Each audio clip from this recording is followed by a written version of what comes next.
सो देखिए, अब अपने जो भी नेक्स्ट क्वेश्चन है, वो हम इस फॉर्मेट में डिस्कस करेंगे। उसके कुछ रीज़न्स हैं, कुछ टेक्निकल रीज़न है, तो आप उन सब में मत जाइएगा, बट हाँ, थोड़ा इश्यू है, इसी वजह से यहाँ पे करते हैं। आई होप आपको इश्यू नहीं होगा, ठीक है? तो देखिए, पार्ट बी पे हम आ गए हैं अपना, और उसमें भी 1 सेकंड, इट्स फाइन, ठीक है। तो देखिए, पार्ट बी में जो आपका क्वेश्चन है 6th, जो आपका नंबर है, discuss the potential benefit and strategy. Means मोटा मोटा क्या है कि जो फीमेल एम्प्लॉयमेंट है, उसके क्या पोटेंशियल बेनिफिट है और क्या स्ट्रेटजी है उसको बढ़ाने की। ठीक, सिंपल सा क्वेश्चन है, 100 वर्ड्स में आपको लिखना है। आपने क्या करना है, इंट्रो। इंट्रो में आप कुछ भी लिख सकते हो, ठीक है, कि वीमेन हमारे देश की लगभग 49% आबादी है, पार्ट है, लेकिन उनका पार्टिसिपेशन मियरली 37% है इन लेबर फोर्स पार्टिसिपेशन, ठीक है। ये भी रूरल का है, लेकिन बाय एन एवरेज आप इसको लिख सकते हैं। तो एक डाइकोटोमी आपने दिखाई, हिंदी या इंग्लिश। देखिए, लैंग्वेज का ऐसा कोई इशू नहीं है, बस आपको मोटे मोटे फैक्ट पता है ना, आप बना के लिख लोगे आराम से, कि सिंपल सा कि इतने परसेंट आबादी है और इतना हमारा पार्टिसिपेशन रेट है एज कम्पेयर टू मैन।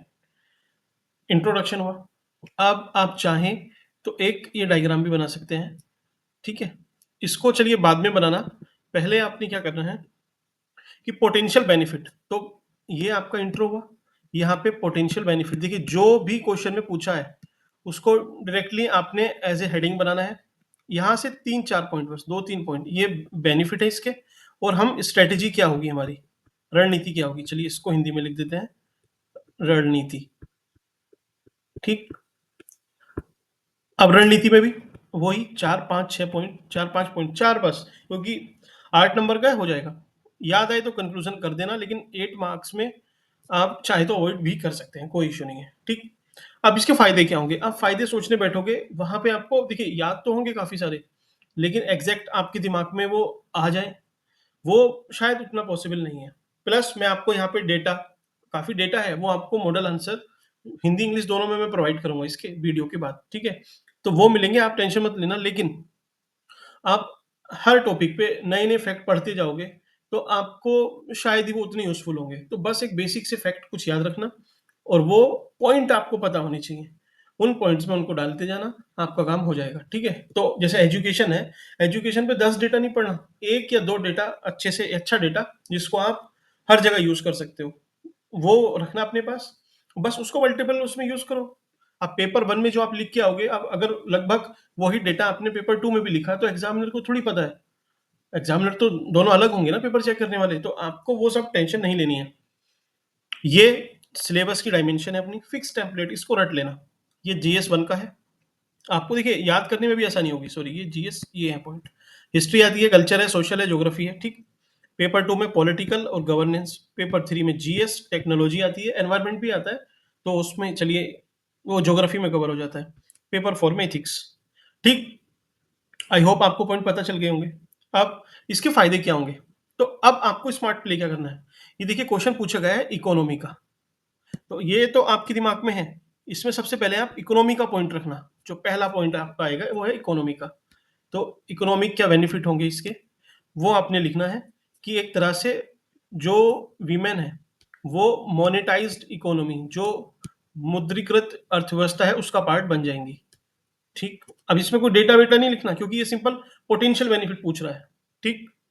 और क्या लिखना है, इकोनॉमी का हो गया पॉइंट। अगला, इकोनॉमी में ही आपको 3 पार्ट्स में डिवाइड करना, दिमाग में चलना चाहिए, एग्रीकल्चर आता है, इंडस्ट्री, सर्विस, ठीक। तो अगला पॉइंट लिख देना कि इंडस्ट्रियल जो लेबर है, लेबर वर्क फोर्स है, वो भी हमें मिल जाएगी, वो भी इंक्रीज हो जाएगी हमारी, ठीक। सर्विस सेक्टर में विमेन वर्क फ्रॉम होम कर सकती हैं, तो उससे भी जो हमारी इकोनॉमी है उसको एक एडवांटेज मिलेगा। देखिए, 3 पॉइंट तो ये लिख दिए आपने, और बहुत सारे पॉइंट हैं, आप कुछ भी लिख सकते हैं कि और क्या फायदा होगा इससे। आप यहाँ से कुछ भी उठा लो, आप कि सोशल बेनिफिट लगा लीजिए, सोशली क्या होगा कि जो ग्लास सीलिंग है, ठीक है, वो खत्म हो जाएगी, वीमेन बाहर आएंगी, ठीक है, काम करेंगी। तो जो सिक्योरिटी के कंसर्न है, वो भी खत्म हो जाएंगे। ठीक है, क्योंकि जब वीमेन का खुद का पार्टिसिपेशन होगा किसी इंडस्ट्री में, ज्यादा महिलाएं काम करेंगी, तो अब उसी इंडस्ट्री में अगर चार जो भी गर्ल्स हैं या फिर वीमेन है काम कर रही हैं, एज कंपेयर टू अगली फैक्ट्री में जहाँ पे ऑलमोस्ट 100 में से 66-67% फीमेल है, तो सिक्योरिटी कहाँ पे ज्यादा सही होगी? जहाँ पे ज्यादा है। तो इससे ये बेनिफिट होगा। अब देखिए, ज्यादा आपके दिमाग में पॉइंट आए भी तो आपके पास लिमिटेशन है, और ज्यादा मत लिखना, ठीक। अब रणनीति क्या हो? रणनीति भी 4 पॉइंट, सिंपल सिंपल से। जो ये इकोनॉमी है यही रणनीति है, यहीं से निकालनी है आपको कि क्या स्ट्रेटेजी होगी। कि देखिए, पहला सेक्टर अपना एग्रीकल्चर है, तो एग्रीकल्चर में जो फेमिनाइजेशन है, फेमिनाइजेशन ऑफ एग्रीकल्चर हो रहा है, आपको पता है ये क्या है? देखिए, गांव में क्या है, जो मेल है वो माइग्रेट करके बाहर काम करने चला जाता है, क्योंकि उसके पास जमीन कम है, 1 या 2 बीघा जमीन है, तो उस पे उसका गुजारा नहीं होगा। तो जो फीमेल है, अब वो उस खेती की देख-रेख करती है, उस पे जितनी भी फसल की बुआई वगैरह वो करती है, कल्टीवेट करती है। तो उससे क्या हुआ? फेमिनाइजेशन ऑफ एग्रीकल्चर हो गया, ठीक। लेकिन फेमिनाइजेशन ऑफ एग्रीकल्चर तो हुआ, लेकिन डीफेमिनाइजेशन ऑफ एंटाइटलमेंट, आपको बात समझ में नहीं आई। डीफेमिनाइजेशन ऑफ एंटाइटलमेंट का मतलब क्या है? कि लगभग 14% जो फीमेल काम कर रही हैं खेत में, सिर्फ उनके पास ही जमीन उनके नाम है, बाकी जमीन नाम है किसके? मेल के। काम कौन कर रही है? फीमेल। तो आपको इसको याद रखना है कि कृषि का महिलाकरण और जो जमीन है उसका डीफेमिनाइजेशन को शायद आप एक बार चेक कर लेना, अमहिलाकरण होगा या फिर जो भी होगा, उसको आप प्लीज एक बार चेक करना। डेटा आपने लिखना है कितना, कि hardly 14% women owns the land, वो जमीन की मालिकाना हक उनके पास है, ठीक। जबकि ये खेती का प्रोड्यूस कितना करती हैं? लगभग 86% फीमेल की वजह से ही प्रोड्यूस हो रहा है, ठीक। तो ये फाओ का डेटा है, ठीक है, मेरा अपना नहीं है, इसलिए आप इस पर रिलाई कर सकते हैं, ठीक। अब ये तो एग्रीकल्चर का हुआ। और क्या रणनीति होगी? कि हमें उन्हें इंडस्ट्री में भेजना है, तो उन्हें इंडस्ट्रियल स्किल देनी होगी, ठीक। तीसरा सेक्टर है अपना सर्विस सेक्टर। सर्विस सेक्टर के लिए आपको उन्हें एजुकेशन देनी ही होगी, ठीक है। एजुकेशन देनी होगी, हायर एजुकेशन प्रोवाइड करनी होगी, जो अफोर्डेबल हो, ठीक है, सस्टेनेबल हो, क्वालिटी हो, सब कुछ हो उसमें, ठीक। और एक दो पॉइंट आप क्या लिख सकते हो? कि हमें महिलाओं की जो सिक्योरिटी है एंड इंक्लूसिविटी, उस पे भी ध्यान देना पड़ेगा, ठीक है। ताकि जो ट्राइबल वीमेन हैं, जो रूरल रूरल वीमेन हैं, वो एक तरह से लेबर फोर्स पार्टिसिपेशन से बाहर ना हो जाए। तो आपने 4 पॉइंट लिखे। अब आपके पास समय बचता है तो 1-2 गवर्नमेंट स्कीम लिख सकते हो, जैसे बेटी बचाओ, बेटी पढ़ाओ, ठीक है, पीएम मुद्रा, स्टैंड अप इंडिया, ये सब चल रही है, बात खत्म।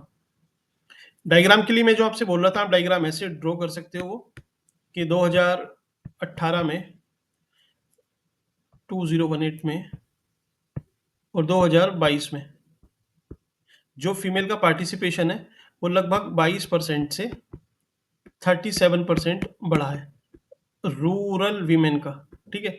अर्बन का भी बढ़ा है, लेकिन आप इसको जनरलाइज करके ऐसे लिख सकते हो, कोई इशू नहीं है। डायग्राम को बॉक्स में डाल देना, आपका आंसर कंप्लीट हो जाएगा। अब देखिए, ये तो उसने, ये मैंने पूछा आपसे 8 मार्कर, लेकिन एग्जामिनर उसको आपको ज्यादा भी पूछ ले तो इन्हीं पॉइंट से आप आराम से निकाल के ले जाओगे। मेरा मेन पर्पस ये है कि आप चीजों को वहां पे भूलो नहीं, क्योंकि आपने देखिए खूब पढ़ा होगा, ठीक है, टॉपिक पढ़े, उनके हेडिंग्स पढ़े और उनकी लैंग्वेज भी पढ़ी, लेकिन लैंग्वेज आपको याद नहीं रही होगी, मुझे पता है। जब आप लिखने बैठे होंगे दिमाग एकदम ब्लैंक, क्वेश्चन पढ़ते तो जो मोटे मोटे पॉइंट्स आपके दिमाग में आते हैं उसके बाद आप उसको बना बना के लिखते हो। तो जो आपने एक्चुअल एग्जाम में करना है उसको आप डे वन से ही करते चलो, क्योंकि आप कितना ही रट लो, कितनी ही लैंग्वेज पढ़ लो, वहां पे जाके लैंग्वेज आपके दिमाग में नहीं रहेगी। तो जो चीज नहीं रहेगी उस पर टाइम वेस्ट मत करो। ऐसे ही हम धीरे धीरे, ये आपको हिंदी इंग्लिश दोनों में मिल जाएगा, उसकी टेंशन मत लेना। चलते हैं अपने नेक्स्ट टॉपिक पे। तो देखिए, 7th नंबर का क्वेश्चन है जीएसटी, उसके जो चैलेंजेस हैं और जो भी उसमें रिफॉर्म किए जा सकते हैं। तो जीएसटी नहीं, पहले आप किसी भी पॉलिसी को एक बार सोच लो कि वो कैसे फ्रेम होती है, क्या उसमें चैलेंजेस आते हैं। तो कोई भी पॉलिसी है, तो उस पॉलिसी में इनहेरेंटली कुछ ऐसी चीजें रह जाती हैं, चाहे कितनी अच्छी पॉलिसी ले आओ, बेस्ट से बेस्ट, जिसमें कुछ ना कुछ प्रॉब्लम रहती है। तो पॉलिसी की अपनी वीकनेस है। दूसरा, इम्प्लीमेंटेशन की काफी इशू आते हैं, किसी भी पॉलिसी को, अभी इंडिया में क्या है, पॉलिसी की कमी नहीं है, इम्प्लीमेंटेशन के बहुत ज़्यादा इशू हैं। तो दूसरा है आपका इम्प्लीमेंटेशन का। तीसरा, कुछ लोग इसमें इंक्लूड हो जाएँगे जो फेक है किसी भी चीज़ में, और कुछ चीज़ें एक्सक्लूड हो जाएँगी जो नेसेसरी है, एक्सक्लूड, ठीक है? और एक चीज़ रहती है आपकी अवेयरनेस की कमी। अब ये आपको समझ में नहीं आ रहा होगा, ठीक है? समझते हैं।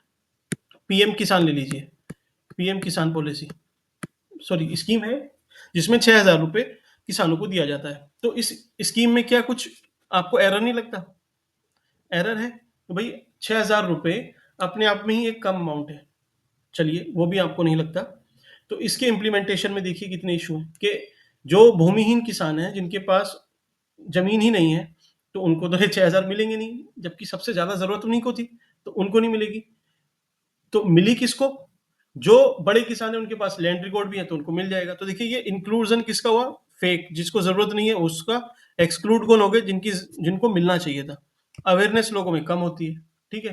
तो रजिस्ट्रेशन अपने बहुत कम तरीके से वो करा पाते हैं, ठीक है? अभी तो खैर डीबीटी से चल रहा है, लेकिन फिर भी इसमें चैलेंजेस हैं, हर चीज़ में है, पीडीएस में ले लीजिए, किसी भी चीज़ में। तो क्योंकि ये डायरेक्ट क्वेश्चन है जीएसटी पे, तो आपको एकदम स्पेसिफिक कुछ भी ऐसा क्वेश्चन पूछ ले कहीं से भी, तो जो इशू है पहले आपको इशू इसी डायमेंशन पे लिखने हैं, और जो सॉल्यूशन है, जो इशू है वही सॉल्यूशन है। देखते हैं क्या इशू है। पॉलिसी देखिए, जीएसटी आपको दिमाग में सबसे पहले आएगा 5%, 12%, 18%, 28%। पहला पॉइंट आपका जाएगा कि मल्टीपल टैक्स स्लैब है, ठीक है? तो उसी में अपने आप में कॉम्प्लेक्सिटी बनी रहती है, ठीक? अब आएगा इम्प्लीमेंटेशन का, कि जो ये टैक्स स्लैब है, ये सरकार रिवाइज्ड करती रहती है। कभी जीएसटी काउंसिल किसी को इंक्लूड कर लेगी, कभी किसी को 5% से 12 में ले आएगी, किसी को 12 से 5 में। तो नीचे लोगों को पता नहीं होता। प्लस जनता तो छोड़ो, जो ऑफिसर है उनको भी जल्दी से चीजें समझ में नहीं आती कि अभी क्या स्लैब चल रहा है, किस चीज का, ठीक? तो इसका चलिए मैं आपको एक और एग्जांपल देता हूँ। अभी क्या हुआ, एक गाड़ी थी, मीन्स ट्रक था, तो ई वे बिल जो जनरेट होता है ना, तो वो लगभग 24 घंटे के लिए जनरेट हुआ। उसके बाद अगर 24 घंटे से ज़्यादा हुआ, तो आपको उसको रीजनरेट कराना पड़ता है या एक्सटेंड कराना पड़ता है उस बिल को। तो हुआ क्या, एक ट्रक था वेस्टर्न यूपी में, वहाँ पे कांवड़ यात्रा से वो फँस गया, किसी वजह से। तो हुआ क्या, उसका डेट जो 24 घंटे थी, अब वहाँ पे नेटवर्क भी नहीं थे, तो वो बढ़वा कैसे सकता था? वो बढ़वा पाया नहीं, उसको एक्सटेंड करा नहीं पाया। तो वहीं पे उस इंस्पेक्टर ने पकड़ लिया कि आपके ये शायद 28-29 घंटे हो गए, 4-5 घंटे एक्स्ट्रा हैं, तो आपको इतनी पेनल्टी पड़ती है। 6 लाख की समथिंग उस पे पेनल्टी उन्होंने डाली। तो क्या ये इम्प्लीमेंटेशन का एक चैलेंज नहीं है? वो सब कुछ जेन्युइन कर रहा था, जेन्युइन रीज़न से वो रुका। लेकिन ये एक इम्प्लीमेंटेशन का इश्यू आता ही है, हर चीज़ में आएगा। आप कुछ भी कितना अच्छा बना लो। अब इंक्लूजन, फेक इंक्लूजन किनका होगा? जो देखिए कुछ लोग इनपुट टैक्स क्रेडिट, ये क्या होता है? आपने किसी को सामान बेचा, ठीक है? तो सरकार आपको टैक्स का जो क्रेडिट देती है, ठीक? कुछ पैसे आपको देगी। तो लोग क्या करते थे, मुंबई से ये केस आया था, उधर महाराष्ट्र साइड में। कुछ लोग सर्कुलर कैसे कि 5-6 जो दुकानदार थे, उन्होंने आपस में एक तरह से एक अलायंस बनाया हुआ था। वो फेक बिल जनरेट करते थे, सामान कुछ नहीं जाना। फर्स्ट पर्सन सेकंड के नाम से बिल जनरेट करेगा, सेकंड थर्ड के, थर्ड फोर्थ के, फोर्थ फिफ्थ के, ऐसे आपस में वो जनरेट करते थे डेली के लाखों रुपए के बिल। तो उस पे सरकार उनको 5-7 हजार रुपए डेली के इनपुट टैक्स क्रेडिट देती थी, तो उनका बढ़िया अपना चल रहा था। तो ये देखिए फेक का इंक्लूजन इसमें हो जाता है। एक्सक्लूजन किसका है? तो देखिए जो ज़रूरी चीज़ें थी, पेट्रोलियम, क्रूड ऑयल, ठीक है, इलेक्ट्रिसिटी, स्टाम्प ड्यूटी, ये सब, इन सब चीज़ों का एक्सक्लूजन है। तो ये भी अपने आप में एक चैलेंज है। लोगों में अवेयरनेस है नहीं, लोगों में प्लस जो ऑफिशियल हैं उनमें भी, कि अगर कोई इशू हो जाए तो हमें जाना कहाँ है? आप मुझे बताइए, आपको किसी ने ज़्यादा बिल चार्ज किया, ज़्यादा जीएसटी लगा के, आप कहाँ जाएंगे? आपको भी नहीं पता है। तो जीएसटी का एक ट्रिब्यूनल होता है, अपीलेट ट्रिब्यूनल होता है, लेकिन कम लोगों को इसकी अवेयरनेस होती है, ठीक? तो अब आपको इसका सॉल्यूशन बताना है कि भाई इसके रिफॉर्म क्या-क्या हो सकते हैं। तो रिफॉर्म यहीं से, कि ये मल्टीपल टैक्स स्लैब है, इनको हमें रेशनलाइज़ करना होगा और ज़्यादा तार्किक बनाना होगा, ठीक? हिंदी में तार्किक लिख देना। इम्प्लीमेंटेशन में इम्प्लीमेंटेशन में जो ऑफिशियल हैं, उनको ट्रेन करना होगा, प्लस जो इससे जुड़े हुए लोग हैं, उनको हमें रेगुलर ट्रेनिंग भी देनी पड़ेगी। बताना पड़ेगा, अवेयरनेस देनी पड़ेगी कि भाई ये चीज़ें चल रही हैं। चाहे व्हाट्सएप का ग्रुप हो, किसी भी तरीके से उन तक सरकार को पहुंचना होगा। इनपुट टैक्स क्रेडिट के लिए जो फेक इनवॉइस जनरेट होते हैं, उसके खिलाफ कार्रवाई होनी चाहिए। एक स्ट्रॉन्ग आपकी टास्क फोर्स होनी चाहिए to deal with that. Exclusion, ये जो एक्सक्लूड हो रखे हैं पेट्रोलियम, ये सब चीज़ें, तो जीएसटी काउंसिल को बैठ के इन पे इनको इंक्लूजन के लिए कुछ एफर्ट लगाने होंगे, ताकि जो वन नेशन वन टैक्स की अवधारणा है वो सही तरीके से एक्चुअल में इम्प्लीमेंट हो पाए। ठीक, अवेयरनेस का पॉइंट अपना हो चुका है। ये जो जीएसटी अपीलेट ट्रिब्यूनल था, तो अपीलेट ट्रिब्यूनल को हमें और ज़्यादा स्ट्रोंगर, इंक्लूसिव, वाइब्रेंट बनाना होगा, ताकि ये आम लोगों की जो भी इशू रहते हैं उसको रिड्रेस कर सके। आपने लिख दिया, कंक्लूड कर देना इसको। ठीक है, इससे भारत 5 ट्रिलियन की इकोनॉमी और ब्ला ब्ला ब्ला ब्ला ये बन जाएगा। ऐसे करके आपने इसको लिख देना है। ठीक, तो अब आते हैं फिर से अगेन स्ट्रक्चर पे। अब अपना स्ट्रक्चर आप एक बार देख लीजिए कैसे करना है। 2 पेज हैं आपको, ठीक है। 12 मार्कर भी पूछ सकता है। आपने यहाँ पे इंट्रोडक्शन देना है कि जीएसटी 2017 में इंट्रोड्यूस किया गया था with the motto of one nation one market one tax. ठीक है, खत्म। 2 डेटा आप देखिए, इसमें 2 ग्राफ भी ड्रॉ कर सकते हो, अगर जो क्वेश्चन मैंने पूछा वो नहीं कुछ और पूछता है तब, कभी इसकी तारीफ कराने लगे तो आपने 2 ग्राफ ड्रॉ करने हैं। पहला कि 2017 में, मीन्स जब ये इंट्रोड्यूस हुआ था तब लगभग 64 लाख टैक्स पेयर थे, अब बढ़ के 1 करोड़ 40 लाख हो गए हैं। तो देखिए फिनोमिनल नंबर है, आप इसको ऐसे ड्रॉ कर सकते हैं। और क्या लिखना है, इस पे लिखना है 2017 में जो एवरेज मंथली कलेक्शन होता था टैक्स का, वो लगभग 89,000 करोड़ था। ठीक, 1 लाख करोड़ से भी कम था। अब बढ़ के कितना हो गया, लगभग लगभग 1.5 लाख करोड़ का मंथली रेवेन्यू जनरेट होता है थ्रू जीएसटी। 1.5 लाख करोड़, याद रखना कितना ज्यादा राइज किया है। तो ये इसके अचीवमेंट है, इंट्रोडक्शन, अचीवमेंट, चैलेंजेस। ये चैलेंजेस है, सॉल्यूशन यहाँ से लिख देना और इसको कंक्लूड कर देना, बात खत्म। ठीक है, ऐसे हमें डील करना है क्वेश्चन को। सो अगला क्वेश्चन अपना क्वांटम मिशन का है। क्या उसमें चैलेंजेस हैं, ठीक है, क्या चैलेंजेस हैं और क्या हमें मेजर्स लेने चाहिए। ठीक, अब इसको देखिए, ये कुछ मैंने पॉइंट इसमें लिखे हुए हैं, आपको काम आएंगे। एसी में काम नहीं आएंगे, और भी चीज़ों में काम आएंगे, मैं बताऊंगा कैसे। साइंस एंड टेक का कोई भी क्वेश्चन पूछे, यहाँ पे मैंने क्वांटम लिखा, इधर आप एआई लिख देना। तो इसमें आपको बस 5 आई ड्रॉ करने हैं। क्या, 5 आई, 5 आई। इंग्लिश वाले आई समझ लेना, हिंदी वाले भी इसको याद रखना आई से, और बस आपने इसको हिंदी में कन्वर्ट करके लिख देना है। पहला है इन्वेस्टमेंट, निवेश। दूसरा है इंफ्रा, ठीक है, अवसंरचना जिसको बोलते हैं। तीसरा इंडस्ट्री है। चौथा है इनोवेशन। पांचवा है, आई से नहीं है लेकिन फिर भी मैंने इसको लिख दिया है, इंटेलिजेंट पर्सन, व्यक्ति। ठीक, 5 पॉइंट। वो आपसे कुछ भी पूछे तो 5 ये समस्या है, समाधान भी यही है, कंक्लूड करके खत्म कर दो। ठीक है, क्वांटम मिशन पे पूछा तो बस पहले इंट्रोडक्शन आपको देना है कि ये 2023 में लॉन्च हुआ था, 2031 तक चलेगा। इसमें कुछ डेवलपमेंट, कम्युनिकेशन, ये सब चीज़ों की बात की गई है। ठीक, आप इस स्लाइड से इंट्रो यहाँ से डाल लेना। ठीक है, इसमें आपका इंट्रोडक्शन तैयार हुआ।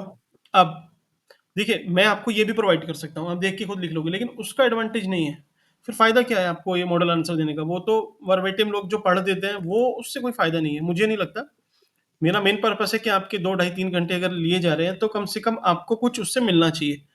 आपको फिर याद नहीं करना पड़े, एक क्वेश्चन से आप 4 क्वेश्चन लिख पाओ, यही आपकी कैपेसिटी बिल्डिंग मेरा मेन मोटो है। ठीक, अब एक एक चीज उठाते रहो। यहाँ से इन्वेस्टमेंट, ठीक, भाई इन्वेस्टमेंट समस्या है, कितना है यह एग्जाम्पल आप लिख देना कि इंडिया में लगभग लगभग 0.75 बिलियन डॉलर यहाँ पे इन्वेस्टमेंट हो रहा है क्वांटम में, जबकि चाइना में कितना हो रहा है, 15 बिलियन डॉलर। कितना ज्यादा डिफरेंस है। आप इसको ग्राफ के थ्रू भी ऐसे ड्रॉ कर सकते हो, ये इंडिया है, ये चाइना है। ठीक, आपको बात समझ में आ गई होगी, एग्जामिनर को भी समझ में आ जाएगी इससे। ठीक। अगला, इंफ्रास्ट्रक्चर। चलो यहाँ पे इंफ्रा लिख देते हैं। अवसंरचना, हिंदी वालों के लिए अवसंरचना, हिंदी में भी मैं कोशिश करूंगा ये आपको मिल जाए। ठीक। देखिए, जो ये एकदम स्पेसिफिक पॉइंट है, आप इसको जब किसी और उसमें पूछा जाएगा तो आप उसको मैनिपुलेट करके लिख सकते हो। कैसे? अभी इसमें पूछा गया है, तो इसमें इंफ्रास्ट्रक्चर की क्या दिक्कत है कि इंडिया में जो रेफ्रिजरेटर चाहिए, रेफ्रिजरेटर का काम क्या होता है? ठंडा करना, कूल करना। जो क्यूबिट्स होती हैं, इसमें क्यूबिट्स का यूज होता है, तो उसको जो कूल करने के लिए रेफ्रिजरेटर चाहिए, उसकी कमी है, तो हमें इस पे ध्यान देना चाहिए। ठीक। दो पॉइंट हो गए, एकदम स्पेसिफिक पॉइंट है। तीसरा है आपका इन्वेस्टमेंट तो हो गया। Innovation, innovation. तो इनोवेशन में फिर से आपको एक ग्राफ ड्रॉ करना है। देखिए, इससे आपका आंसर बहुत एनरिच हो जाएगा। कैसे? कि इंडिया में जो पेटेंट फाइल होते हैं वो लगभग 339 हुए 2015 से लेके 2020 तक। ठीक। चाइना में कितने हुए? 23,000, 23,000। ठीक। तो ये क्लेम सेटल्ड भी हुए। वन सेकेंड, इसको आप यहाँ से एक बार चेक कर लेना। हाँ, only 339 quantum rated patent compare to China. ठीक। हाँ, इतने इन्होंने फाइल किए। तो 3 पॉइंट आपने लिख दिए। चौथा पॉइंट आप यहाँ से, ये अच्छा इनोवेशन हो गया, ये इंडस्ट्री लिखा जाएगा यहाँ पे। इंडस्ट्री लिख दो कि भाई हमारे यहाँ जो है मैन्युफैक्चरिंग का इतना अच्छा बेस नहीं है, तो हमें उसको भी बढ़ाना चाहिए। ये जनरलाइज्ड लिख के आप बच सकते हो। एग्जामिनर आपके मार्क्स ना ही तो आपको काटेगा, और आपके ऐसे भी नहीं कि वेटेज कम होगा आपकी बात का। फिर है जो इंटेलिजेंट मैन थे, मैंने इसको आई से ही लिखा है, लेकिन आप इसको लिख सकते हो मैनिपुलेट करके, स्किल मैन पावर। एग्जाम्पल के लिए कि इंडिया में लगभग 100 से लेकर 150 ही सीनियर साइंटिस्ट हैं जो क्वांटम रिलेटेड रिसर्च पे काम कर रहे हैं। तो 5 पॉइंट आपके बने। सॉल्यूशन आपको क्या देना है? तो आपको कुछ सोचना है क्या सॉल्यूशन में? आप मुझे बताइए। भाई, इन्वेस्टमेंट को बढ़ाओ, एटलीस्ट चाइना जितनी नहीं तो कुछ तो करो। इंफ्रास्ट्रक्चर पे हमें ध्यान देना पड़ेगा। जो इनोवेशन है, हमें यूथ को इंस्पायर करना होगा, एक कैरियर बिल्डअप करना पड़ेगा। ऐसे बड़ी बड़ी बातें लिख के आ जाओ इसमें। ठीक है। इंडस्ट्री, भाई हम assemble in India, make in India की बात कर रहे हैं, मैन्युफैक्चर इन इंडिया, ये सब आप लिख के आ सकते हो। स्किल मैन पावर को भी हमें प्रमोट करना पड़ेगा, चाहे उनको इंसेंटिव दे, फेलोशिप दे, कुछ भी दे। आपने सोल्यूशन लिख दिए। मेन मोटो आपको इस क्वेश्चन को समझाने का नहीं था, मेन है आपको साइंस एंड टेक के क्वेश्चन डील कैसे करने हैं। लगभग सबकी यही समस्या है।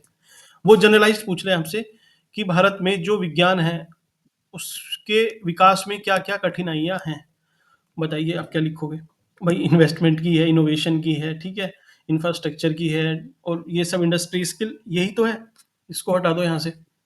अब पूछ ले, नए रूप में पूछ ले कि भाई इंडिया में आर्टिफिशियल इंटेलिजेंस के डेवलपमेंट में क्या क्या चैलेंजेस हैं और क्या क्या मेजर्स हमें लेने चाहिए।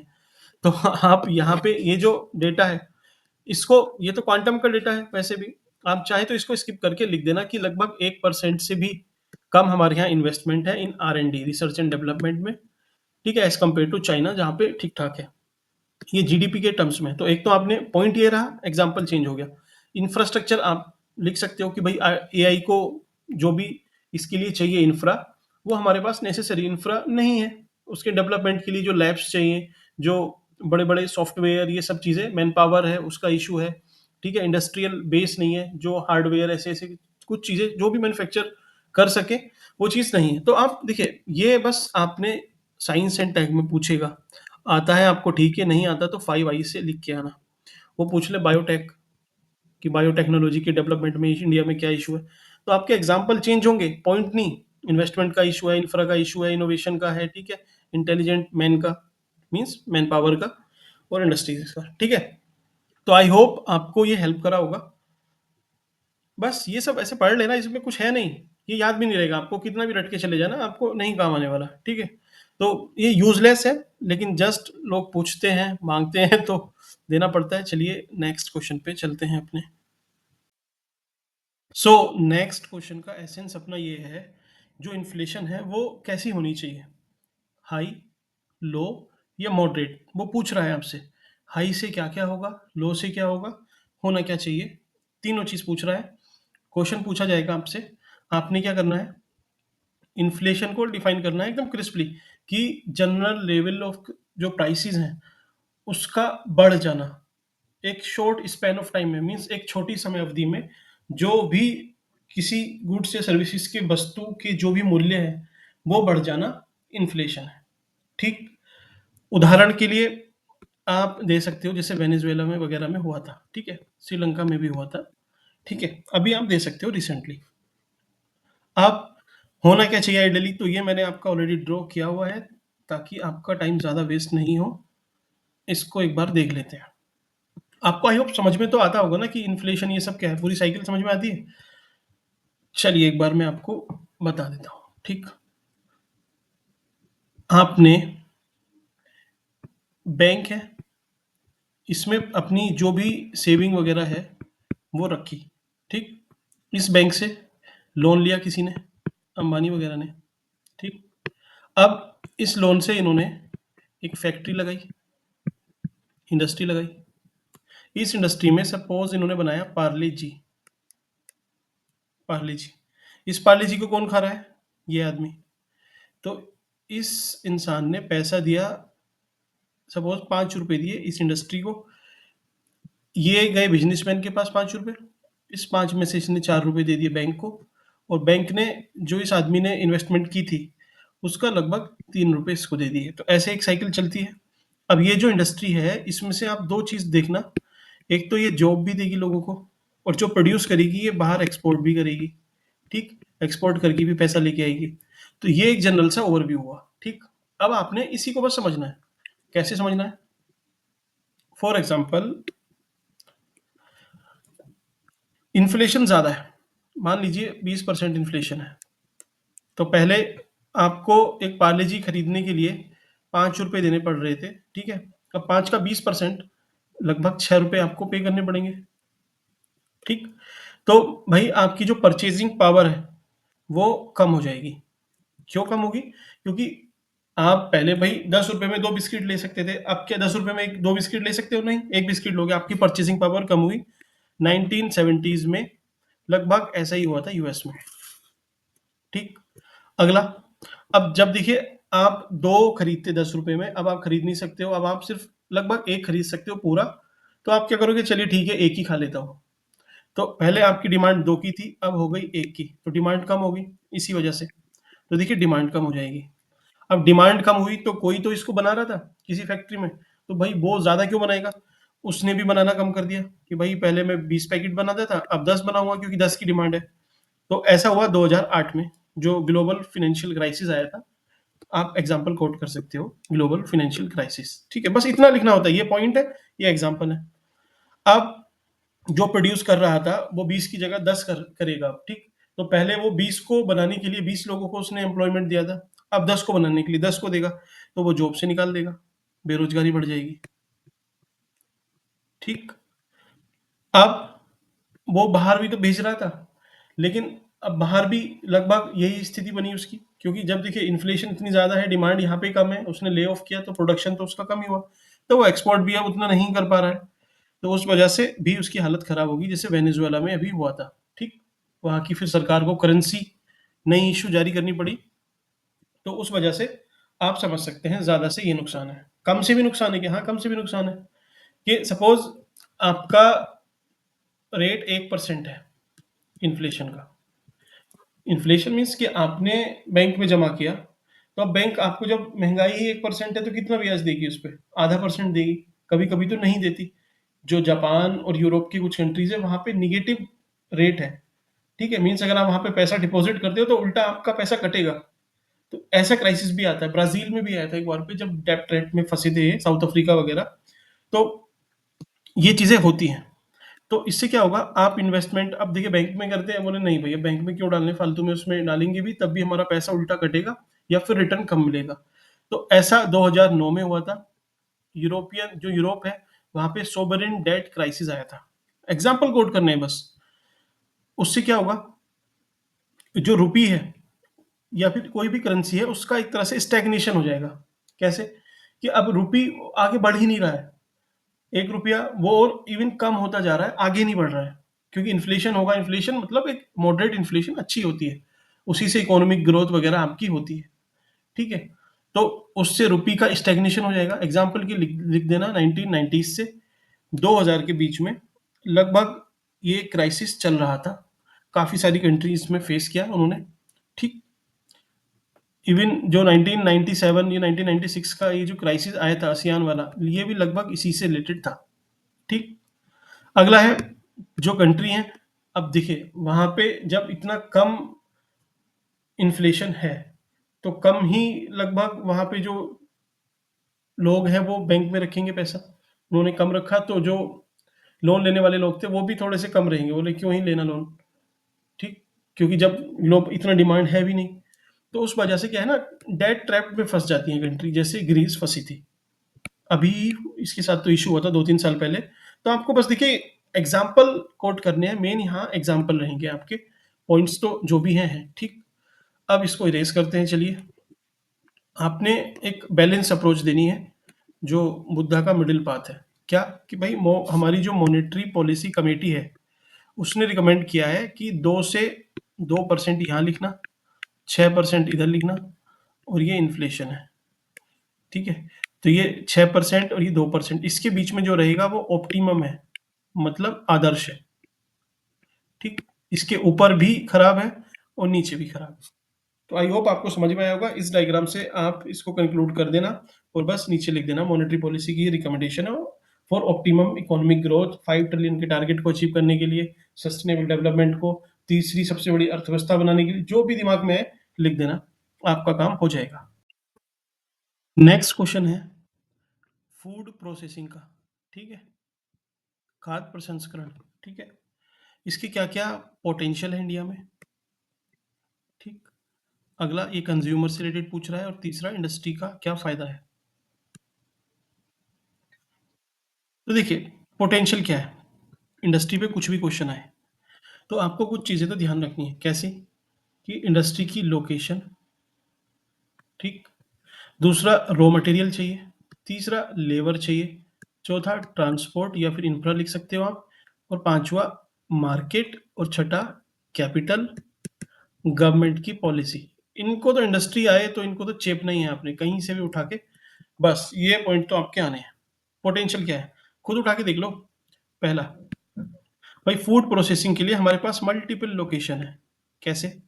मैप ड्रॉ कर लो एक, कि भाई वेस्टर्न यूपी में यहाँ पे राइस, शुगर, इन सब का प्रोडक्शन है, तो यहाँ पे इनकी प्रोसेसिंग हो सकती है।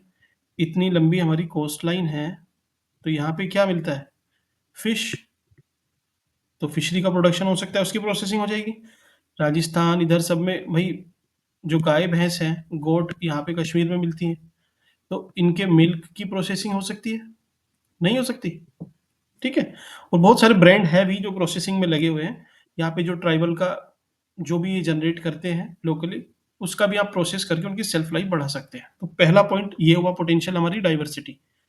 दूसरा, हमारे यहाँ रॉ मटेरियल देखिए इजीली अवेलेबल हो जाएगा, तो ये रॉ मटेरियल वाला पॉइंट यहाँ से खत्म हुआ।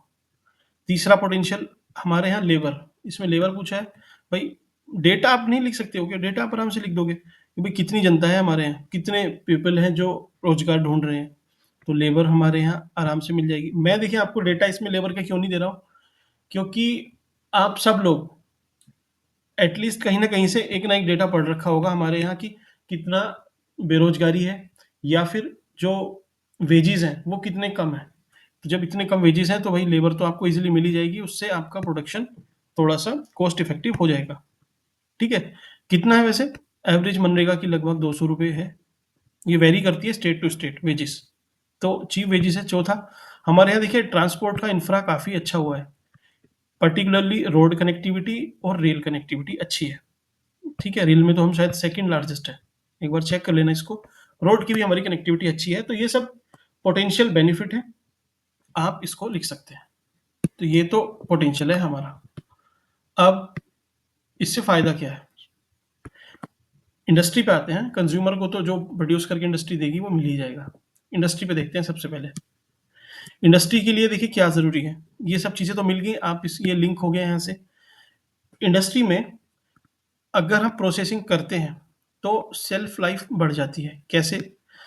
मछली है, मछली कुछ दिन बाद खराब हो जाती है, लेकिन अगर हम उसको प्रोसेस करके आपने एक शायद ऐड भी चलता है, लीशियस है, कि लीशियस के नाम से है शायद, LICIOUS।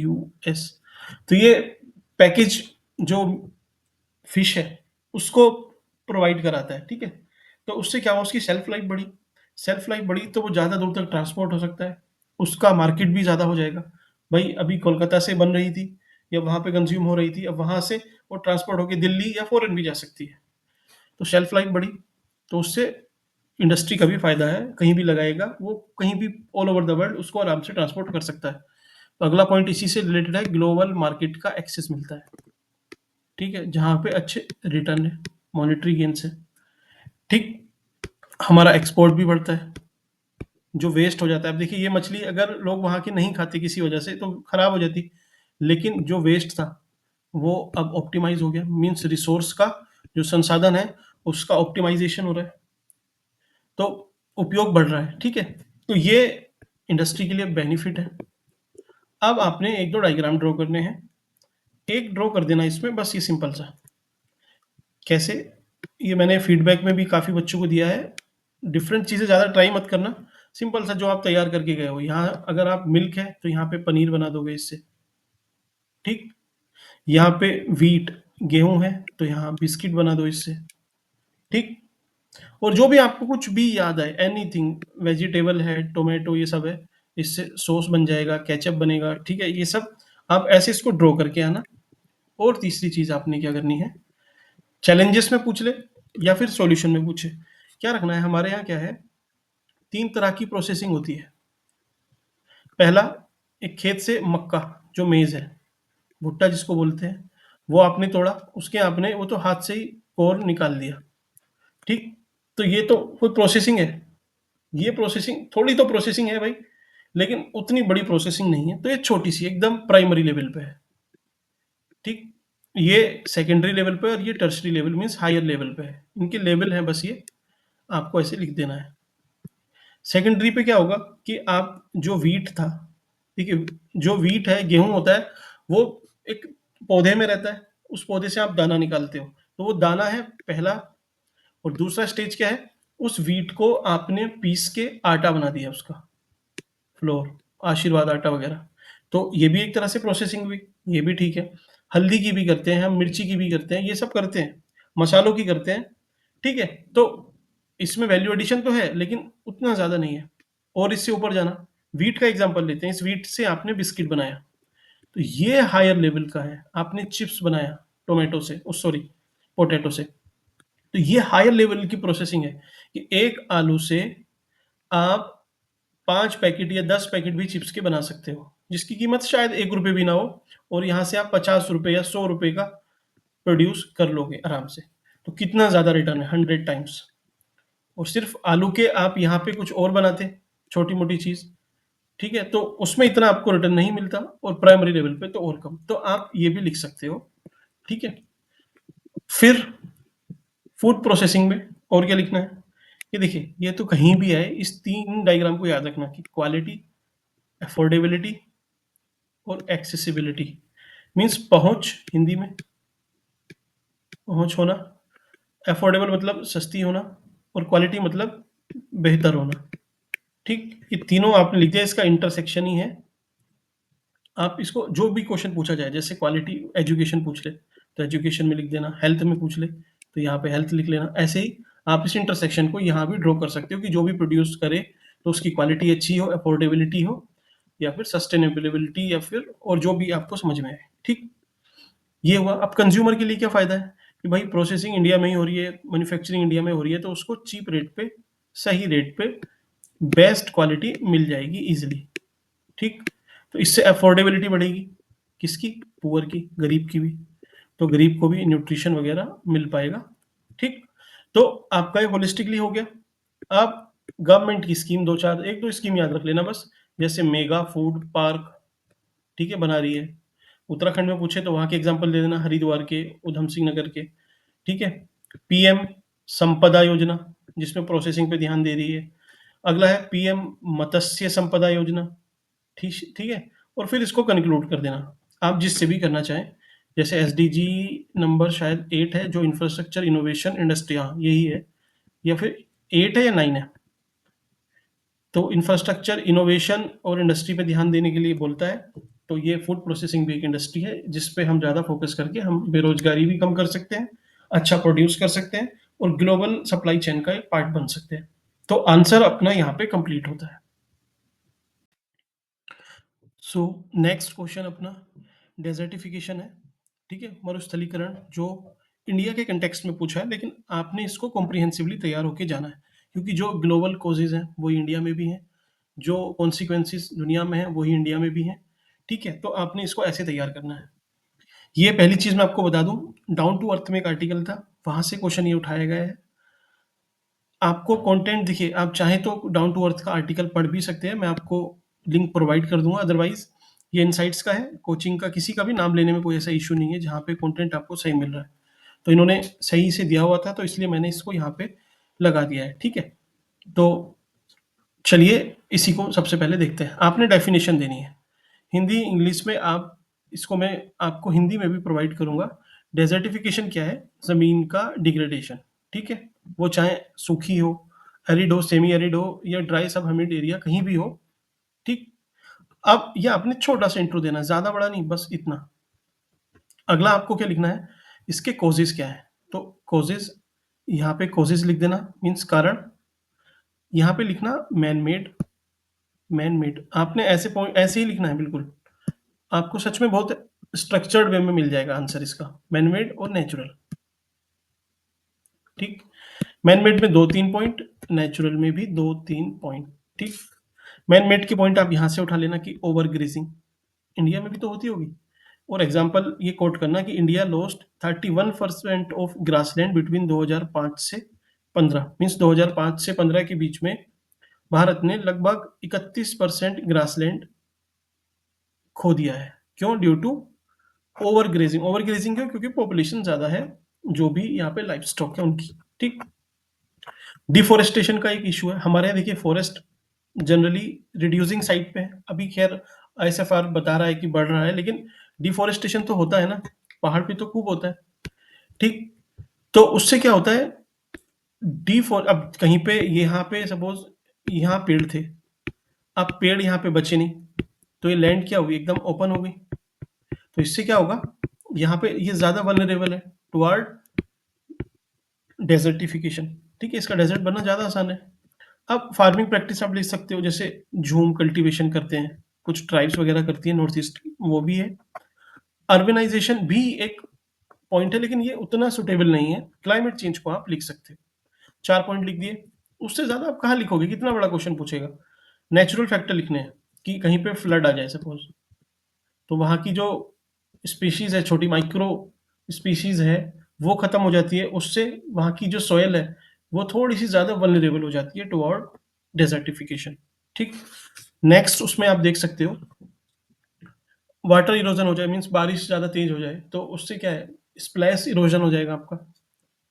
और फर्टाइल सॉइल का भी एक तरह से डिस्प्लेसमेंट होता है। तो ये जनरल फैक्टर है, नेचुरल कोज है, आप आराम से लिख सकते हो, विंड, वाटर, ऐसे करके, ठीक है? विंड से भी होता है, जैसे जो थार है ना, ये अपना थार डेजर्ट है, तो थार का एक्सपेंशन हो रहा है, expansion of Thar due to sand and climate change, ठीक? तो नेचुरल फैक्टर की वजह से हो रहा है। ऑल्दो यहाँ पे ये अरावली है, बट क्योंकि अरावली यहाँ पे भी इशू आ रहा है, यहाँ पे क्या है ना, जो फॉरेस्ट है वो कम हो रहा है, उसकी वजह से अब जो विंड है उसकी वजह से इसका एक्सपेंशन ज़्यादा तेज हो गया है, ठीक? आप इसको ड्रॉ भी कर सकते हो, अदरवाइज छोड़ भी सकते हो, ठीक? ये हुआ आपके कॉजेज। कॉन्सिक्वेंसेज में क्या लिखने हैं? तो कॉन्सिक्वेंसेज में अब देखिए, वहां पे खेती नहीं होगी, मोटे मोटे पॉइंट देखना एकदम। खेती नहीं होगी तो वहां की जो प्रोडक्टिविटी है वो डिक्लाइन होगी, ठीक? अब प्रोडक्टिविटी डिक्लाइन हुई तो जो खाने के लिए अनाज था वो कम हो गया, खाने वाले तो उतने ही है, तो उससे क्या होगा, हंगर होगा। तो ओवर पॉपुलेशन तो है ही इंडिया में, तो क्या होगा, रिसोर्स जो क्रंच है, जो क्राइसिस है वो हो जाएगा। मीन्स पॉपुलेशन तो हमारी बढ़ ही रही है, जो प्रोडक्शन है वो कम हो जाएगा, पॉपुलेशन ये ज्यादा है, पॉपुलेशन, तो ये क्या हुआ, क्राइसिस, जो माल्थस ने भी बोला है, ठीक? कि जो फूड है वो उतना नहीं बढ़ता जितनी की पॉपुलेशन बढ़ जाती है, और जब वो एक लिमिट से ज्यादा बढ़ती है तो वहां पे क्राइसिस आता ही है, ठीक? उसके लिए हमें प्रिवेंटिव एंड पॉजिटिव चेक्स लेने चाहिए। तो प्रिवेंटिव चेक आप बोल सकते हो कि भाई ऑप्टिमम यूज़ होना चाहिए। ओके? अब अगला उसने क्वेश्चन, उसका सब पार्ट था कि कम्युनिटी का पार्टिसिपेशन कैसे होगा? तो देखिए आपने क्या लिखना है ना, केस स्टडी बनानी है। एक एक ही लिखना, लेकिन आप यहाँ से 2 केस स्टडी हैं, मैं आपको बताता हूँ हिंदी में। अफ्रीका में क्या हुआ ना, बहुत सारी कंट्री एक साथ मिलके आई। इसको बस आप सुनना और अपनी लैंग्वेज में बना के लिख देना। बस डेटा एक थोड़ा-सा मोटा-मोटा याद रहे तो ठीक है, वरना इसको भी ब्लफ कर सकते हो। तो वहाँ पे लगभग 12,000 स्क्वायर किलोमीटर का एक एरिया था। उसको ग्रेट ग्रीन वॉल, जो कि सेनेगल से जिबूती तक है, उसको बनाया गया ताकि जो सहारा डेज़र्ट है, उसका ज़्यादा एक्सपेंशन ना हो, और जहाँ पे डेज़र्टिफ़िकेशन बढ़ रहा है, वहाँ पे आप एक तरह से ग्रीनरी को प्रमोट किया। ठीक है? इसकी आप वीडियो भी देख सकते हो यूट्यूब पे, काफ़ी बहुत अच्छा इनिशिएटिव था। ठीक है? आप देखना उसमें कितनी बढ़िया-बढ़िया चीज़ें हैं, आपको लिंक नहीं मिलेगा तो मुझे बता देना। ठीक? तो आपने यहाँ पे लिखना है केस स्टडी, और बस ये सबको लिख देना है कि लोकल के पार्टिसिपेशन से वहाँ पे आज सब कुछ बढ़िया हो गया है। ठीक? ये याद नहीं रहे तो दूसरी लिख देना कि पीपल्स के पार्टिसिपेशन से चाइना में ग्रेट ग्रीन वॉल प्रोजेक्ट चल रहा है। ठीक है? जिसके अब बहुत पॉजिटिव आउटकम आने स्टार्ट हो गए हैं, रिजल्ट आने स्टार्ट हो गए हैं। दूसरी की स्टडी ये लिख सकते हो। बाकी आप टेक्निक कुछ भी, कर्टेलिंग फार्मिंग, ये farming, growing fast growing plants, ऐसे सब कुछ आप जो भी, जैसे अरावली है अपना, वहाँ पे भी कुछ सीडिंग वगैरह चल रही थी बिफोर मॉनसून सीजन। ड्रोन से क्या किया ना, ड्रोन से यहाँ पे कुछ पेल्टिंग कराई गई ऊपर से, कुछ बीज थे वो डाले गए ताकि जंगल में ऐसे बीज पड़े रहेंगे, जब बारिश पड़ेगी तो हो सकता है उसमें से कुछ जो प्लांट्स हैं वो ग्रो कर जाए। ठीक है? तो अलग-अलग इनिशिएटिव हैं। आप यहाँ से 1-2 इनिशिएटिव लिख देना, क्योंकि इतना ज़्यादा आपको लिखने के लिए आएगा भी नहीं और आप लिख भी नहीं सकते लिमिटेड स्पेस में। क्योंकि देखिए यहाँ पे इंट्रो दिया, यहाँ पे आपने कॉजेज़ लिखे, यहाँ कॉन्सिक्वेंसेस लिखे, तो इतना ही तो बचता है आपका। उसमें आप कुछ भी ऐड कर सकते हो। ठीक है? गवर्नमेंट का भी कोई प्रोग्राम याद है कि ग्रीन क्रेडिट स्कीम हमारी चल रही है। ठीक है? अफॉरेस्टेशन की भी मिशन है, काफ़ी कैंपा वगैरह फंड भी है, तो आप आराम से लिख सकते हो। आई होप आपको ये समझ में आया होगा। तो नेक्स्ट अपना है अग्निवीर स्कीम से रिलेटेड। ठीक है? अग्निपथ जिसको बोलते हैं। तो उसमें क्या है, सरकार मेन क्या है कि आपसे वो पूछ रहा है कि इसके बेनिफिट क्या है, फ़ायदे क्या हैं और नुकसान क्या है। नुकसान क्या मीन्स जो रिफ़ॉर्म, क्योंकि आप ज़्यादा इसके ऐसे नुकसान करके मत लिखना, क्योंकि सरकार की स्कीम है। अब लगभग लग रहा है कि यही रहेगी, थोड़े बहुत रिफ़ॉर्म हो सकते हैं, छोटे-मोटे, ज़्यादा बड़े नहीं। तो आपने इसको सपोर्ट करना है। फ़ायदे क्या हैं? 4-5 फ़ायदे। ठीक? पहला, जो इसका मेन एम है, एम क्या है कि अभी 32 साल एवरेज एज है, उसको हमें कम करके लगभग 26 साल लेके आना है। ठीक? 25 ईयर, 26 ईयर सॉरी। पहला पॉइंट हुआ। तो इससे क्या होगा, जो 1 सेकंड, पेन चेंज कर लेते हैं। सेकंड, ठीक है। ओके।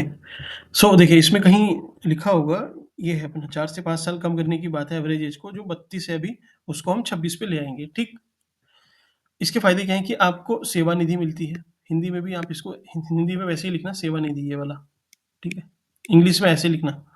सेवा निधि मिलती है लगभग 11.75, या फिर मोटा-मोटा लिख लीजिए 12 लाख करोड़, ओह सॉरी 12 लाख की। ठीक है? इनको बोला क्या जाता है? अग्निवीर। ठीक? और क्या है? इंश्योरेंस वगैरह तो ये सब नहीं लिखी गई, तो एक मॉनेटरी बेनिफिट हो गया। मॉनेटरी में 12 लाख लिख लीजिए, 48 लाख का लाइफ इंश्योरेंस, वो सब चीज़ें एक ही पॉइंट में कवर हो गई। ठीक? उसके बाद क्या है, जो हमारा एक तरह से मिलिट्री है, उसको एक बैकिंग मिल जाएगी। किसकी? जो फ्यूचर रेडी ऑफिसर बोल लीजिए या सोल्जर बोल लीजिए उनकी। कैसे? कि भाई मिलिट्री में कुछ लोग इनमें से चले जाएँगे। भाई 45,000 का टारगेट है कि 45-46,000 एनुअली हमें रिक्रूट करना है। तो इतने लोग गए। ठीक? अब कुछ भगवान ना करे ऐसा फ्यूचर में कोई ऐसा क्राइसिस आए या फिर वॉर वगैरह हो, तो हमारे पास एक फ्यूचर रेडी फोर्स है, जो सो इसको ट्रेनिंग मिल रखी है, प्रॉपर वो मिलिट्री में उसने सर्विस भी दी है, वो सब चीज़ें जानता है, आर्म्स एंड एम्यूनिशन चलाने जानता है, तो उससे क्या है, हमारे लिए मैन पावर का इशू कभी नहीं होगा। तो ठीक है। तीसरी चीज कि एक आर्मी में या फिर मिलिट्री के किसी भी सेक्शन में आप जाते हो तो एक डिसिप्लिन क्रिएट होता है। ठीक है। तो उससे क्या है ना, एक तरह से ये भी आपकी एक स्किल ही है। डिसिप्लिन भी एक तरह से स्किल है जो आपको लाइफ में बहुत ज़्यादा हेल्प करती है कहीं ना कहीं। फॉर एग्जांपल आप इसको, इन सबको कहीं इंडस्ट्री में लगा दीजिए, तो ये as compare to other person ज़्यादा अच्छे से काम कर पाएंगे, क्योंकि बहुत अच्छे से ये ट्रेंड है, डिसिप्लिन्ड है। ठीक है। तो 4-5 पॉइंट आप ये अपने बने। ठीक। मेन क्या है, इसमें रिफॉर्म की क्या ज़रूरत है, मेन अपना सेक्शन उधर है, क्योंकि जो भी क्वेश्चन पूछेगा आपसे रिफॉर्म या कंट्रोवर्सी से रिलेटेड पूछेगा, लेकिन ज़्यादा कंट्रोवर्सी नहीं लिखनी। पहली लिख लेना कि भाई ठीक है, ये जॉब में गए, लेकिन वहाँ से आने के बाद इनके पास डिफ़िकल्टी है to find out new job, नई जॉब के लिए डिफ़िकल्टी आएगी। ठीक। जो पेंशन वगैरह है, उसका मीन्स मॉनेटरी गेन भी उतने नहीं है, पेंशन वगैरह इनको नहीं मिलती है, नहीं मिलेगी। दूसरा वैलिड रीज़न है। ठीक। अब तीसरा जो एक काफ़ी ज़्यादा चलता है, 4 मत लिखना, 3 ही लिखना, कि मिलिटराइज़ेशन ऑफ सोसाइटी, समाज का जो एक तरह से मिलिटराइजेशन हो रहा है, वो अपने आप में एक इशू है। ठीक है। तो 3-4 पॉइंट आपने पॉजिटिव लिखे, 2-3 नेगेटिव लिखे, तो ठीक है, आपका काम यहाँ से हो जाएगा। रिफॉर्म की क्या ज़रूरत है भाई, इस पे ध्यान देना चाहिए, सरकार कंसीडर करे। ठीक है, जो भी कंसर्न है, फिर आप इसको कंक्लूड कर सकते हैं। ठीक है। तो आई होप आपका ये आंसर तैयार होता है यहाँ से। ज़्यादा नहीं है इसमें, जो भी क्वेश्चन पूछेगा स्ट्रेट पूछेगा, तो इसके फीचर्स 2-3 पता रखना, रिफॉर्म क्या करने वो रट के जाना, काम हो जाएगा। सो नेक्स्ट क्वेश्चन है अपना नेशनल इनकम। देखिए सिम डायरेक्ट क्वेश्चन है, ये अगर आपको आता है तो आप लिखोगे, अदरवाइज आप इसमें कुछ नहीं कर पाओगे। ठीक है। ये उस तरीके का क्वेश्चन है, नेशनल इनकम। ओके। जब ऐसे में आप ब्लैंक हो जाए ना, तो उसमें आपके उसके कीवर्ड्स पकड़ने हैं। 3 कीवर्ड्स हैं उसमें क्वेश्चन में। पहला है कि नेशनल इनकम इकोनॉमी की हेल्थ बताता है।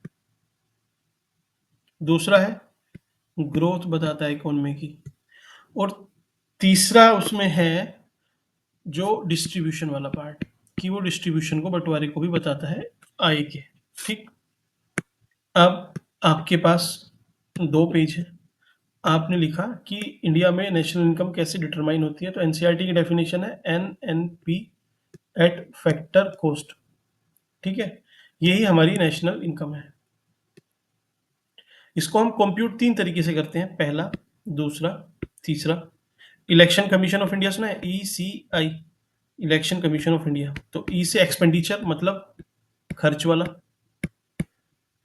सी से कंजप्शन, सॉरी,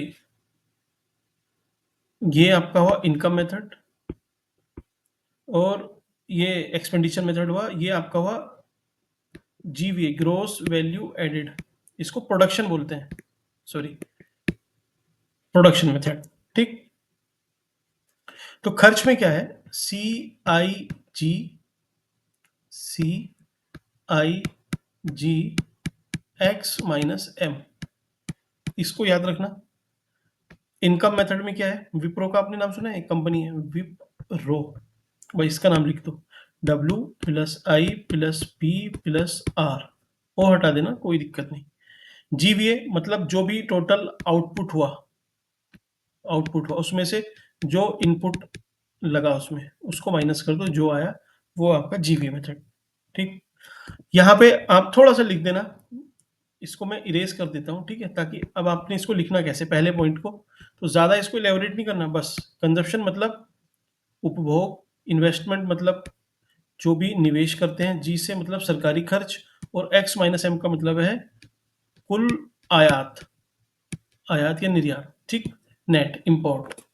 तो ये बस इनको ऐसे एरो एरो लगा के आपने लिख देना, एक्सप्लेन मत करना। ऐसे ही इसमें वेजिस मतलब जो मजदूरी है, आई से इनकम, सॉरी इंटरेस्ट ब्याज, पी से प्रॉफिट, ठीक है, आर से रेंट किराया।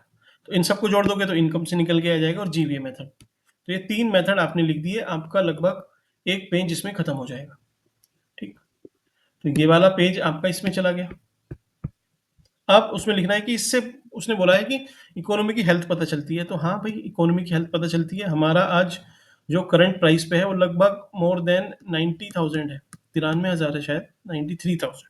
ठीक, तो उससे क्या होगा, उससे हमें पता चला कि हम लास्ट ईयर से जो करंट प्राइस है उस पे कितना हमने इंक्रीज किया। तो हमें हेल्थ पता चली कि भाई बढ़ रहा है नहीं बढ़ रहा है। दूसरा, हम परसेंटेज में ग्रोथ भी निकाल सकते हैं, हमें उसकी ग्रोथ भी पता चल जाएगी कि इतने परसेंट ग्रो कर रहा है। ठीक है, कौन कौन से रीजन है, इससे ये भी तो पता चलता है कि भाई बिहार में पर कैपिटा इनकम कितनी है, उससे निकाल लेंगे हम। ठीक है, जो सदर्न स्टेट है उसका निकाल लेंगे, तो हम क्या है एक अच्छी प्लानिंग कर पाएंगे, प्लानिंग में हेल्प मिलेगी। तीसरा, जो डिस्ट्रीब्यूशन वाला इशू है, जो इनकम इनइक्वालिटी है, उसको भी हम माप पाएंगे। जैसे ऑक्सफैम डेटा देता है कि डैश परसेंट की 1% लोगों के 50-50% से ज़्यादा प्रॉपर्टी है इंडिया में, टोटल वेल्थ है। तो ये कैसे देता है, क्योंकि इसके पास यहाँ से भी डेटा जाता है। तो एक तरह से डेटा ड्रिवन पॉलिसी मेकिंग हो पाएगी। और बस इसको कंक्लूड कर देना, इसमें ऐसा कुछ नहीं है। ये एकदम स्ट्रेट स्टैटिक क्वेश्चन है, आता है तो आता है, नहीं आता तो आप ज़्यादा इसमें कुछ कर नहीं सकते। कोई दिक्कत नहीं है, ऐसे क्वेश्चन को देख के टेंशन नहीं लेनी है, क्योंकि ये आपको रियल एग्जाम में भी एक दो क्वेश्चन ऐसे मिलेंगे, ठीक है, जो आप जिसमें ब्लैंक हो जाओगे। तो इनकी टेंशन नहीं लेनी है, ये पार्ट ऑफ गेम है। ठीक, तो नेक्स्ट क्वेश्चन है अपना एमएसएमई। एमएसएमई का देखिए, इस पे एक क्वेश्चन ऑलमोस्ट प्रोबेबल है कि आपसे पूछेगा।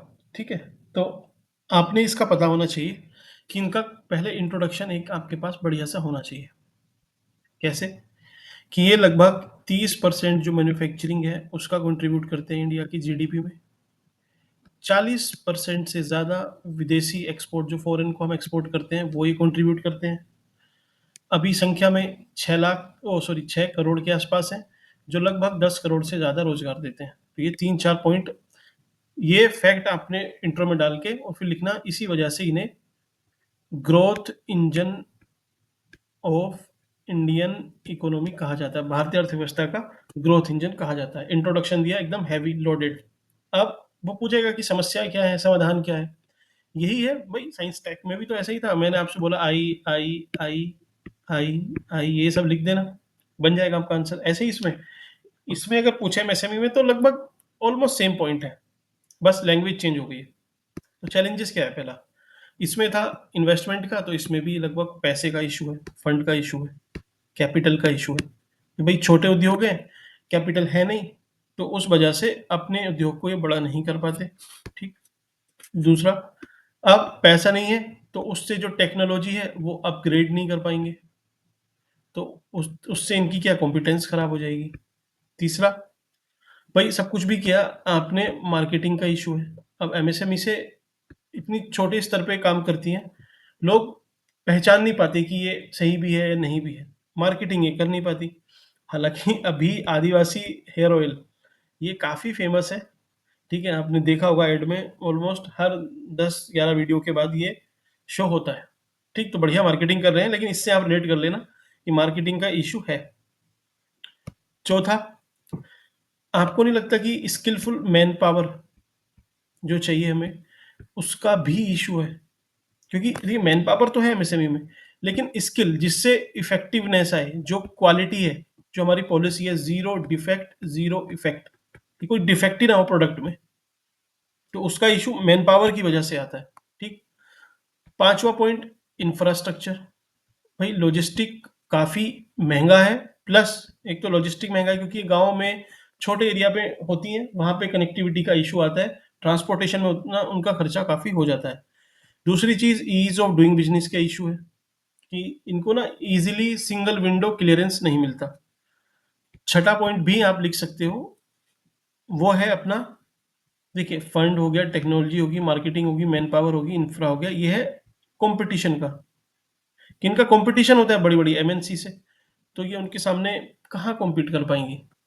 अब ये जो पॉइंट है ना, ये मैंने कहीं से नहीं लिखे हैं, ये दिमाग से जो मैंने साइंस एंड टेक के लिए आपसे बोला था। अब आप इसको रिलेट करके देखो, ये इन्वेस्टमेंट वाला नहीं है।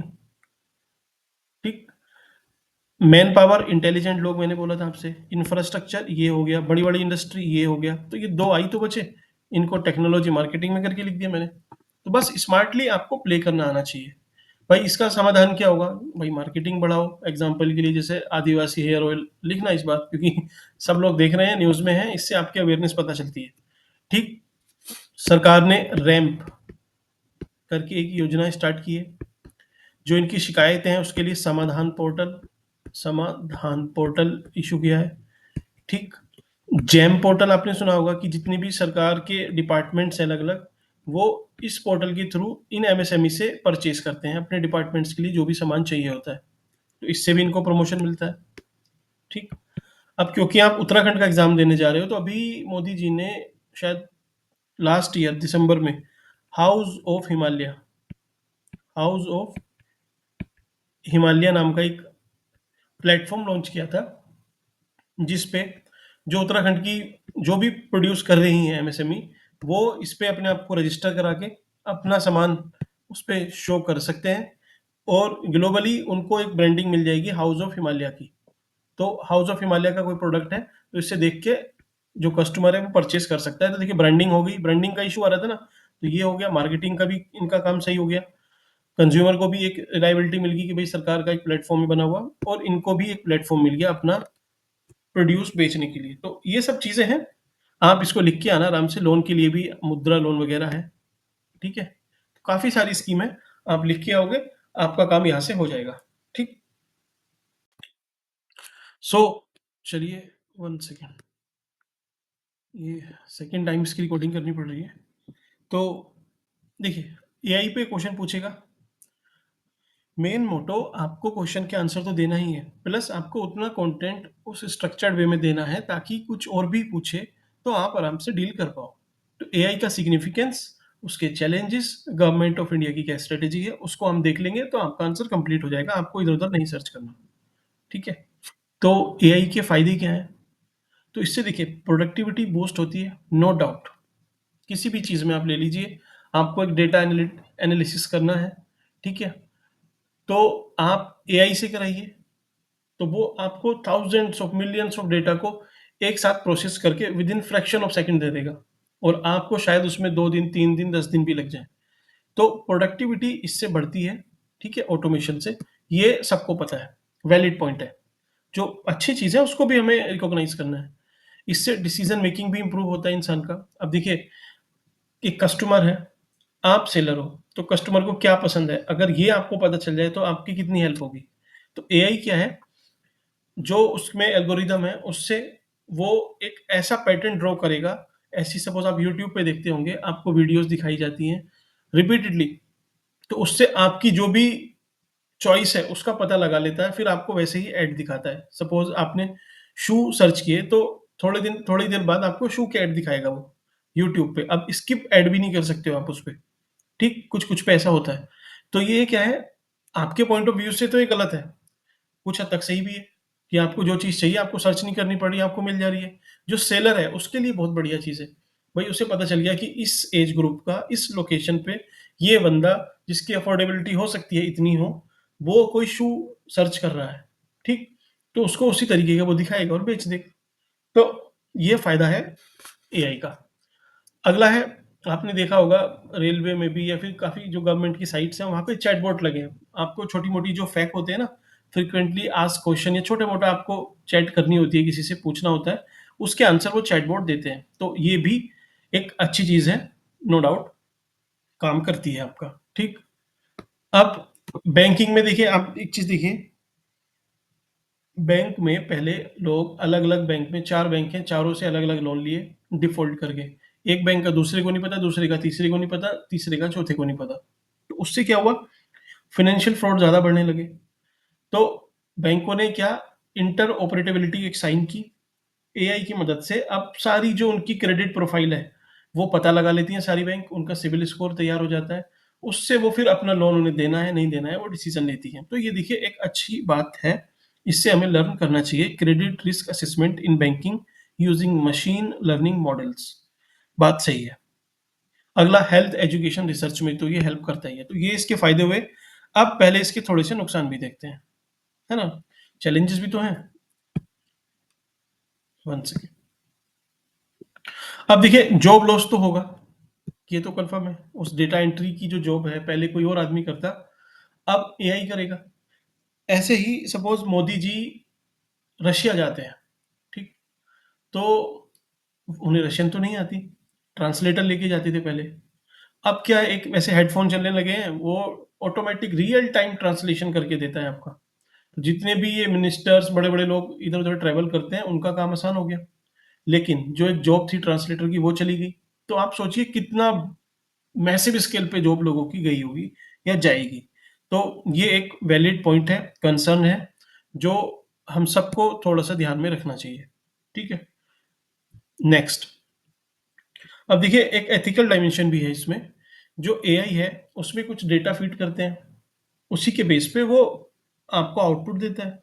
अब जिसने डेटा फीड किया है उसके क्या बायसनेस है, अगर वो तो रिफ्लेक्ट होंगे ही। तो जो भी जिसने डेटा फीड किया है उन बायसनेस को एआई रिफ्लेक्ट करता है। ठीक है। रेशियल डिस्क्रिमिनेशन करेगा, एथेनिसिटी पे करेगा, कास्ट पे तो नहीं खैर, लेकिन काला गोरा इन सब पे वो करता है, कर सकता है। फेशियल रिकॉग्निशन टेक्नोलॉजी, ठीक है, इस पे फेशियल रिकॉग्निशन टेक्नोलॉजी काफ़ी न्यूज़ में थी पहले। उसका मेन रीज़न यही था कि आइडेंटिफिकेशन में रेशियल डिस्क्रिमिनेशन की बातें चल रही थी। ठीक है, ये अच्छा इन्होंने यहाँ पे दिया भी है। ठीक। इसका मिसयूज़ भी होता है, डीप फेक तैयार किए जाते हैं। अभी एक एग्जांपल लिखना आप न्यूज़ में, रश्मिका, रश्मिका जो साउथ इंडियन एक्ट्रेस है, अब बॉलीवुड में भी आती हैं, आपने मूवी देखी होगी एनिमल।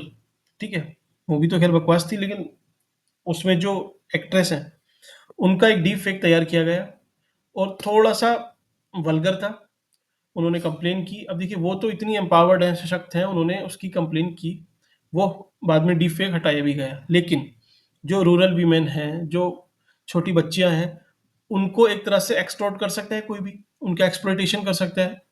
उन्हीं को दिखा के उन्हीं की जनरेटिव डीप फेक से एक तरह से एक्सप्लॉइटेशन हो जाता है। मैंने अभी एक एग्जाम्पल सुना था, एग्जाम्पल क्या, पास ही में एक ऐसा कुछ हुआ, इंसिडेंट हुआ, बहुत गलत है। उसमें क्या है कि एक 14-15 साल की बच्ची थी, उससे कोई फ़ोन पे बात वगैरह नॉर्मली 2-3 बार की होगी, जनरली ऐसे ही। उसके बाद उसने उसकी डीप फेक बना के भेजी, ठीक है? और बोला कि इसको मैं वायरल कर दूँगा, नहीं तो आप मुझे अपने एक्स फ़ोटो भेजो, ठीक? तो आप समझ लो वो बच्ची रोते-रोते अपनी मम्मी के पास गई। वो तो अच्छा है कि वो चली गई, अदरवाइज़ वो हो सकता है भेज भी सकती थी। तो ये कितने बड़े एक तरह से मेंटल कंसर्न है, साइकोलॉजिकल है, सोशल है, एथिकल है, कुछ भी आप सोचिए, लेकिन चैलेंज तो बहुत बड़ा है, ठीक है? तो इसको बहुत बहुत हार्ड है इसको कर्व करना, जो इमिनेंस फैला हुआ है, ठीक? तो रियल लाइफ का है इसलिए मैंने आपको बता दिया। Next, data dependence.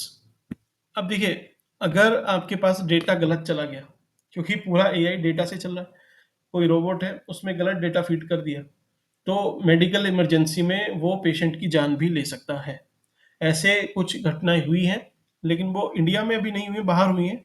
उसके एग्जाम्पल चलिए मैं नहीं देता हूँ आपको, क्योंकि ज़्यादा बड़ा हो जाएगा फिर ये आंसर। नेक्स्ट, अगला है जो ह्यूमन। देखिए फायदे तो बहुत हैं, एक नुकसान देखिए, क्या ह्यूमन में और एआई में क्या डिफरेंस है। देखिए अभी तक ह्यूमन क्या है, जो कंप्यूटर है वो या तो जीरो या वन, या तो यस किसी चीज का आंसर या नो, इसको जानते थे। इसके बीच का जो डिफरेंस है वो नहीं जानते। ठीक है, जैसे मैं एज ए ह्यूमन, आप मुझसे बोलते हो कि क्या आप ये वाली वीडियो बनाओगे, तो मैं या तो यस बोल सकता हूँ या नो बोल सकता हूँ, या फिर मैं बोला तो ये जो है, यही है एक ह्यूमन वाला पर्सपेक्टिव। इसको अब एआई क्या है ना, धीरे धीरे लर्न कर रहा है कि यस और नो, जीरो और वन के बीच का जो डिफरेंस है, जिस दिन अभी पहुंचने भी लगा है एआई इस पे, जिस दिन इस पे पहुंच जाएगा तो समझो फिर ह्यूमन का काम बहुत बहुत मुश्किल हो जाएगा। ठीक है, तो अभी क्या है, ह्यूमन क्रिएटिव है और एआई कुछ भी, कितना भी डेटा हो इसके पास, ये क्रिएटिव नहीं है, ये रिपीटिटिव है। बस ये मेजर डिफरेंस हमेशा रहेगा, चाहे एआई कितना ही बड़ा हो जाए, इसको ध्यान रखना। क्रिएटिव तो अभी लगता नहीं कि होगा, आगे चल के देखिए पता नहीं, लेकिन प्रेजेंट टाइम पे कि क्रिएटिविटी ह्यूमन में है। एआई में क्या है, रिपीटेटिव है, वो डेटा बहुत सारा है, उसको मिक्स करके वो बढ़िया सा कुछ क्रिएट कर सकता है, लेकिन एक तरह से क्रिएटिविटी जो नई चीज है वो नहीं बना सकता। ठीक। तो ये सारे इसके इशू हैं। बस 4-5 इशू आपको पता होने चाहिए। गवर्नमेंट का, इंडिया का क्या स्टैंड है वो आपने एक बार जरूर देखना है। हमारी नेशनल स्ट्रेटजी है एआई पे, 2018 में आई थी, जिसमें विजन, मिशन, एक कॉम्प्रिहेंसिव आर्टिफिशियल इंटेलिजेंस पे, जिससे हमारा समाज का विकास भी हो और इकोनॉमिक ग्रोथ भी हो, उस पे बनाया गया है। ठीक है। अब सेक्टर स्पेसिफिक भी हैं कुछ, कि एजुकेशन में और रिसर्च में एआई को प्रमोट करने के लिए एआई फॉर ऑल इनिशिएटिव है। Responsible AI for social empowerment, समाज के लिए रेज है, RAISE, raise. AI for agriculture है, उसमें क्रॉप का पता लगाना, वेदर का, इन सब वेदर फोरकास्टिंग। ठीक है। तो ये सब भी है। अब रिस्पॉन्सिबल एआई फॉर यूथ भी चल रहा है। ठीक है। अभी क्या है कि जो यूथ है उनको नेसेसरी स्किल भी प्रोवाइड कर रहा है, उनके माइंड को रीड करके। सपोज कोई पढ़ाई में लैग करता है, किस चीज में लैग करता है, उसकी रीडिंग पूरा वो डेटा तैयार करेगा, फिर उसको वही चीज प्रोवाइड करेगा। तो एजुकेशन में भी उसको हेल्प कर रहा है। उससे यूथ की स्किल भी एक तरह से डेवलप हो जाएगी, क्योंकि जो उसके पास नॉलेज में लैग करता था, टीचर हो सकता है नहीं समझ पाते हो, एआई समझ लेगा। तो ये भी एक अच्छी चीज है, ऐसा होना भी चाहिए। ठीक है। तो ये कुछ स्कीम है, आप लिख सकते हो, अपना आंसर आप कंक्लूड कर देना, आपका काम यहाँ से हो जाएगा। तो अपने 15 क्वेश्चन हो गए। अब जो रेस्ट 15 है, चलिए उनको भी देखते हैं।